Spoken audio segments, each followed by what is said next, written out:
بسم اللہ الرحمن الرحیم۔ روزانہ کے مسنون اذکار اور دعائیں بابرکت رزق، برکتیں اور کامیابیاں۔ یہ اذکار روزانہ کی بنیاد پر کریں اور پھر دیکھیں کہ آپ روزانہ کے معاملات میں کیا تبدیلی آتی ہے۔ روزانہ حسبنا اللہ و نعم الوکیل 33 سے زیادہ مرتبہ پڑھنا چاہیے۔ حضرت ابراہیم علیہ السلام نے پڑھا جب انہیں آگ میں پھینکا جا رہا تھا تو اللہ تعالیٰ کے حکم سے آگ گل و گلزار بن گئی۔ صحیح البخاری کی روایت۔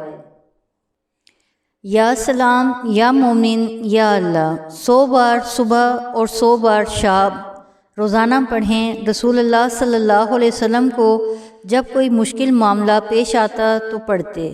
جامعہ ترمذی کی روایت۔ روزانہ استغفر اللہ 50 سے زیادہ مرتبہ پڑھنا ہے۔ نبی کریم صلی اللہ علیہ وسلم ایک دن میں 70 سے زیادہ مرتبہ بھی پڑھتے تھے۔ صحیح البخاری کی روایت۔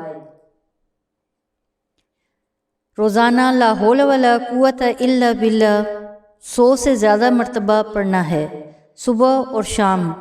یہ جنت کے خزانوں میں سے ہے۔ متفق علیہ کی روایت۔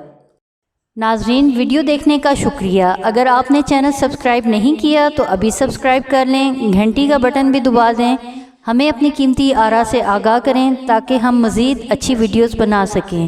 بہت شکریہ، جزاک اللہ خیر۔